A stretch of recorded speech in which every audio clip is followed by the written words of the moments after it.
All right, Abusafo. I am really about to take my time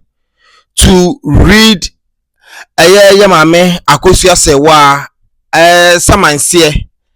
anase ne nkrata anase ne court a okoye ne rate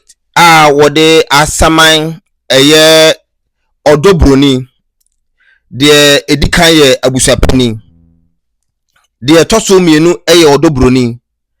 ena fe de toso miensa the funeral home omo na hwe ntutuye efa na yie ene ho hyehye nyina no mede mu nkyiremu de eba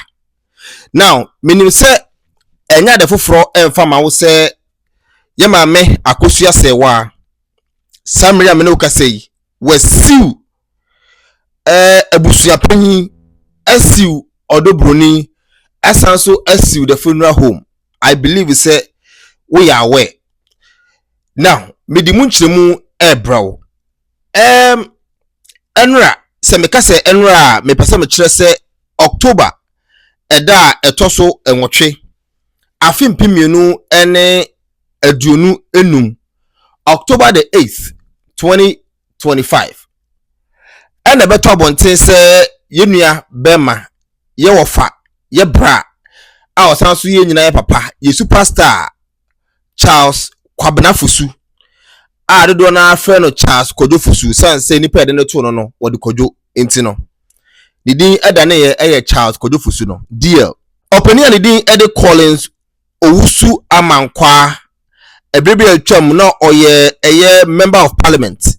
edema Menchia North wo Ashanti region ono so funeral committee anase funeral coordinator no ono eni di enimu owura Charles Kojofusu da de Lumba no ho tutuye ne hyehye nyina no owura Collins Amankwa yi ana Collins Owusu Amankwa yi edimu kan pa enne se ye studio ha na me kan asiso dua se afena abrewa poma kwan ama adehye abusua a corner family of Akosua ni Nsuta Abusuapanyini ora Victor Kofi Owusu Boy ono na oye head of the family for abusua no ono so na oye chairman for funeral planning committee jina na nemu sanse ode na no asem ahye ya no anopai se yemfa entudwa emfa from mem se with broader consultation ye no nyina yakọ menhia yakọ aban fikasiem asin konwa ene abrochefo nya di nkomo ababa besi so se nyankopon de yenkwache ye ne bronya bosome na wotwe a edikan ne da 6 December DLFM 2025 DLFM na ye the late Daddy Lumba final funeral right no yipon no ebe hyehye so bia ebekoso Kumasi Sports Stadium Baba Yara Sports Stadium ena me no kase yemame Akosua Serwaa asiu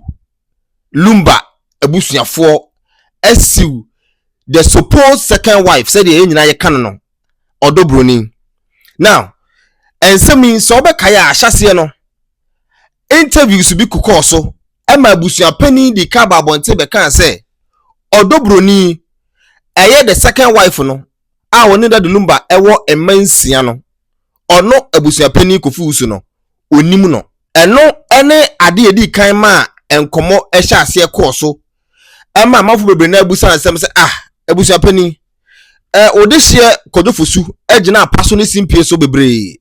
wo bra baba wayi edi nachi na wayi na kira mansan edi ne di abonyom de ne maame kura di abonyom se Priscilla Bronii sabio no ho kani osanso akire mu kura se osanso wo yire wo Germany ane din de Akosua Serwaa enti Ghana fo nyina nim se Bronii ne Akosua Serwaa de omo yeda de Lumba eyerenom eyede pani ni yire etoso mienu na enya de foforo ma Ghana fo fi se sabio Ghana mremu eba no Ghana mremu dia untimi ware ma mienu lemum eba no traditionally ubitimi ware ma mienu eba no amamre ne amane kwa so dia utimi ware sa lemum ekono court dia court against but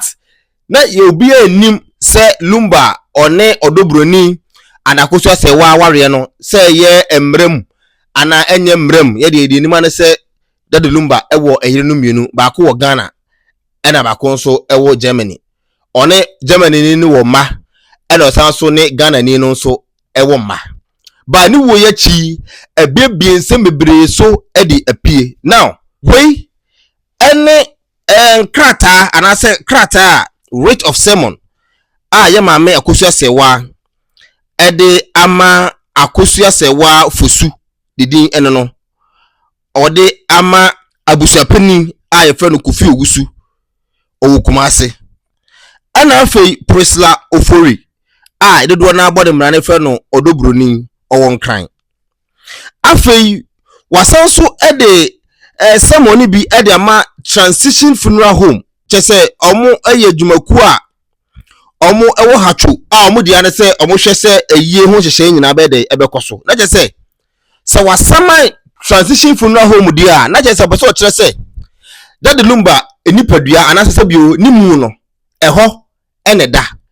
da omo mochre enti se omo nim na omo bo omo ho moden eyi sabio emu no ede mabusuani bia so mo nkosi a emra ene omo ebedi now ensem ni tie de edikan Abusuapanin Kofi Owusu ehyehyeye a maame Akosua Serwaa atro nie wo se you are hereby commanded that within 8 days after the service of this writ on you, inclusive of the days of service, you do cause an appearance to be entered for you, Abusuapanin Kofi Owusu, Priscilla Ofori, aka Bronii, and Transition Funeral Home, aka Enterprise Funeral Services. Mame monitew na menko ensem no nchechiremu no yie so pa emfa emaw na tie didi kan ye mame Akosua Serwaa paso kire se the plaintiff is the wife of the late Charles Kojofosu, aka Dade Lumba, who is deceased. Obaso kire se ono Akosua Serwaa no wono ene yire ye kan yire a eyire mu yire edema ye papa Charles Kojofosu wanya ne baby ko now the atoso the parties got married on the 23rd day of December under the German law at the civil marriage registry Bonheim, Germany. Now emrem Akosua Serwaa na busuafo omoda ko PM court say eye December day atoso aduonu miensa afimpi mienu ene aduonu enan ana aduonu 9 2004 ena ono Akosua Serwaa ofosu esa kan din ho ene Charles Kojofosu Dade Lumba ekogina German emranim eware ye yes I do eti wayene yere prekopa enye nchenchen de toso miensa. The first defendant is the head of the deceased family who is reside at Ebuakwa, Kumase. Now, emrade pese kire se eye enipa yasema yana yasama no court de di kan Abusuapanin wote Kumase Ebuakwa. The second defendant alleges to be the surviving wife of the deceased. Now, the second defendant yasanswa saman no eye Priscilla nyina efra no Bronii ono pese wo kire se wono na yekunani wotenkran. The third defendant is a registered funeral home in Accra. Na che say a registered funeral home a won enkran. Omo edin ede transition funeral home no. Omo so ni omo a omo toso. Asempeni. The plaintiff avers that she is the only surviving spouse of the late Charles Kojo Fosu, aka Daddy Lumba. Ye mami Akosua Serwaa paso kire se ono Akosua Serwaa no Fosu esa ka ne din ho se wo sisu dua a enye nchenchen o hwe nchenchen wono ani kunafo pin pa chese enchenchen bi anim wono ni kunafo a wo otiese ni wudiem ni ndompem ni mogye nyina chese wono ni kunafo ono ni kunafo ba ko pe oho edema Charles Kojo Fosu na je say obi ekunafo bi ma wo ye baby mama unye kunafo na ya ko confirm de Councillor Lutrot kan ya na mayen kan de etosu bi me. The plaintiff avers that during the pendency of their marriage they were ordinary residents in Germany. The plaintiff avers that there are 3 issues to their marriage. Okay, now you can say 3 issues. Ewo emremu a enye say asem wo ho there be. 3 issues no person kire say omo ewo emma mako miensa. Eti you can say 3 issues a emremu no enye say asem bi wo ho there be. Nemum omo wo emma Daddy Lumba asenu mma wone ye mame Akosua Serwaa eye miensa diri kan Calvin Kojo Fosu a wodi mfie aduasa baako 31 years. Charlen Fosu ono so edi mfie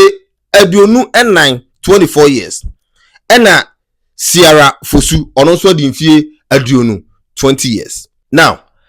the etoso eye enkono enie o say the plaintiff avers that the said Charles Kojo Fosu, aka Daddy Lumba, died on the 26th day of July 2025. At the time, the marriage was subsisting in Ghana, and there are preparations underway to perform his burial and final funeral rites in December without recourse to the plaintiff. Ebrahim Mame, papa Charles Kojo Fosu free mu. July de toso aduonu sia na abusuan je se nyina koso ense bia ekoso na je ma me Akosua Serwaa paso kire se oho abetense kokuroko abusuafo de announcement anankaibo abase nyame adoma December de be ye na ye ba be ye na yie wo bra wono kunani a wono te ase ana obi anum so ye kunafo no ye mo na mane ye ensi no se yen ka ahwe nkyere no obi amọ no emọ ho wanfa nkyere no nti no ogitum saa enye yi eti chese ase ye bu na bra no su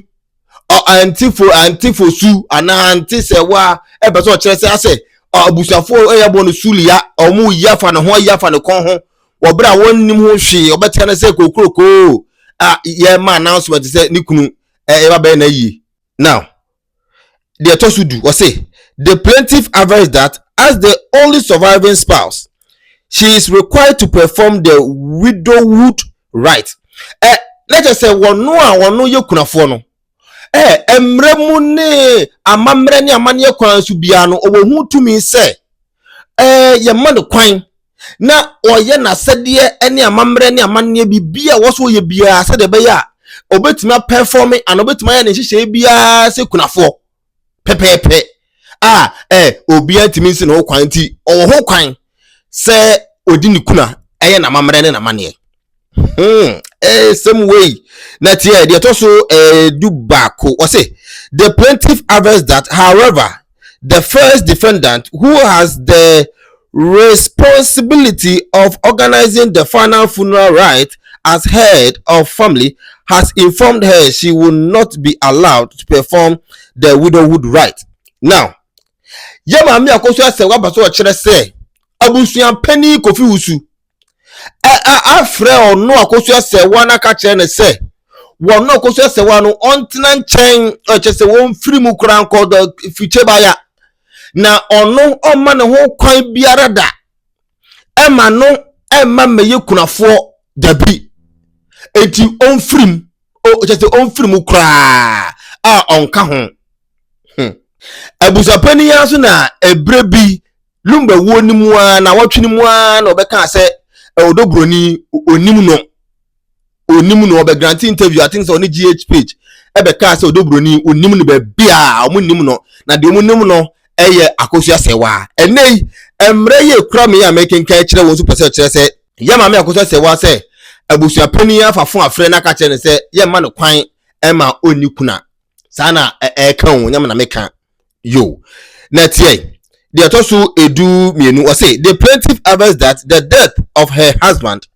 the second defendant, which is Odo Bronii, has shown up claiming to have had children with the deceased, hence a wife to the deceased. Or so Odo Bronii ni nam ebeso a chere se wone ni kunu Charles Kodofo Suda de Lumba wo ma na ono kura san so ye yere a chese odwunu ho a wonte ase bi se jama mra ma ho kwan sa se oye obema wade fo awade wo mremu abetima san so aware ye o yire fofura ka ho na December 23rd amukọ ware ye 2004 bibia nkyere se da dulu abetima san ware oba fofuro bia ka ne ho enti Odo Bronii yi achia pato o kyere se wono ye yire enti ne Akosua Serwaa de nkabo mabusuafo ne court se court nyi asemi no mo hwem emfa ema no ene edu miensa enie o say the plaintiff avers that the first defendant has also indicated that he will rather permit the second defendant to perform the widowhood rites. Na chese Abusuapanin Kofi Wusu se obema wono Odo Bronii ni mu ne baba ye kuna hey enti Odo Bronii ye dinkunim enti mama Akosua Serwaa ni abede se Abusuapanin onu di ka be kan se wonu Odo Bronii no asade na ya dane se ne Odo Bronii mum ne ba be di kuna enti ene Akosua Serwaa se wode dan court we asemi mo hwem bi emfa emame the Atosu edu 9 or say the plaintiff avers that the second defendant cannot legally perform the widowhood rite as she has never been married to the deceased. And Akosua Serwaa say, hey, wo Odo Bronii uni hu tumi biara se wo ba be ye kuna mempene na mpene china ene emma so china efiri se wuni hu tumi bia se wo ye kuna na mempene ene mama Akosua Serwaa se ompene ne empene china. The Atosu edu enum. The plaintiff avers that the first and second defendants have already started printing invitation letters containing the telephone numbers of the second defendant towards the organization of the final funeral rite of the late Charles Kodofo aka Lumba. And the mama Akosua Serwaa say DT assembly. One who said in name from mem koba DLFM for kan bloggers ahodo obi keka ene hehe for kan obia keka ene COS TV obia Christian Opon ohoma kan nyina keka say yene baso na yene baso no se de twa ne nsu mu kra na say invitation na mase hu koba nyina ye maame Odo Bronii phone numbers ene egu akire egu invitation so a o pese oba yene bia frɛ number ofre bia eye Odo Bronii number ena ma me Akosua Serwaa se omode ato invitation so na yese no ye yire na nkasa no ya bonu fute ba ya ahuna to baabi se Odo Bronii na ye de ne bi eye ne bi bia enti wo se wonte ase wo de adan court se court emo no na asemi omo ehwem emfa ema no de to so edu ensia o se the plaintiff avers that unless this court intervene, she will be deprived of her right as the only surviving spouse. Or say, or the abeda court to onya hoden and offer to me to court na gasa enye court mabamu nchen monye na momwame if it's a man moamia me bro se court na mani mu pa me boane pe ene Abusuapanin ene odo Bronii ma ebuna brand sun enti ono Akosua Serwaa oni tumi bia oni ahoden na hoden nyina da court enti court no meboa no enti ne woto medawo court we da nyina beboa me o enti ene pamami bre odakoda court say oni ahoden na hoden nyina asa na hoden na Nyankopon ene court no emoa no mamenko de etoso edu enson was say the plaintiff advised that the defendant have deposited the body of the late Charles Kojofosu aka Dr. Lumba at the third defendant morgue with the presence that the second defendant is the surviving spouse. Was say that the attorney should say Dr. Lumba ni nimu no ye de kwakoto sanfunu home hono ye ukofunu home fon krata nimu a Akosua Serwaa di ni so nemom edi eda so un investigation wa ye person o kire se odo Bronii Prisla ena funu home hono eda ho se wono ene ye kunafo na ye say transitions funeral home ukom krata mu se sia na akọ Charles Kojofosu eyiba pe kuna no enye Akosua Serwaa fosu nemum kuna no eye Prisla odo Bronii ono ena eye kunafo na say Prisla ofori aka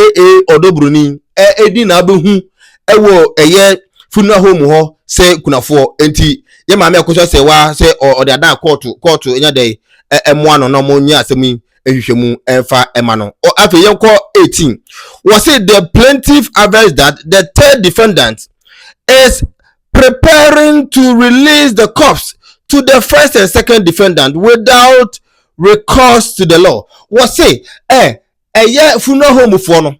omo ho boa nema bia dware efunu no se bi body Lumba powder siesie ne ho ye ne bibia ba me emu no ye ne bibia se omo ba beyi emu no de ama odo Bronii ene Abusuapanin enti court emoa no 19 or say wherefore the plaintiff claim against the defendant jointly and severally is for the following reliefs. An order of this honorable court declaring that the plaintiff is the only surviving spouse of the late Charles Kojofosu aka Dr. Lumba. B. An order of this court declaring that it is only the plaintiff who has the right to perform the widowhood right of the late Charles Kojofosu aka Dr. Lumba. C. A further order restraining the first defendant from ever dealing with the second defendant as spouse of the deceased. I had a minchum. Let us say, ni person say, ye ma Abusuapanin warning chenchenche say. Woni hu kwan se woni odo Bronii ebenyan kitahudie ana ensawoso bia efa ye no ho na obefre ne se wono ni kunafo ana chesiboni hu kwan bia ene Akosua Serwaa da koda court se court no nya hwehwemu ma no na Abusuapanin no kana no mpado oni hu tumi biara se obefre odo Bronii se oyikunafo yo ene yankoi the total an order restraining the second defendant from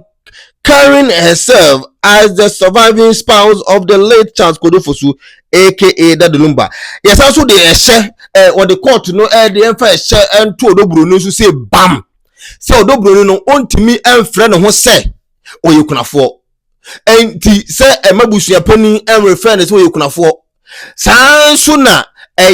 odo Bronii na kasa ne mu hu ne ho se wo yekunafo efisi woni yekunafo nemum ono Akosua Serwaa no ene yekunafo the certified kunafo hey kunapa na enya fancy sa no na ye se asemu yi bebi akoi de yakwachiri na je se emu nchiremu kakra eja hey that Lumba a watching sensem. If I do see my tiase na uya bema to nema ye said the bayo chinabi uniwa and never we say intimi nc our wachi. Anyway, me did the Christian upon. Thanks so much for your time. Poyaka.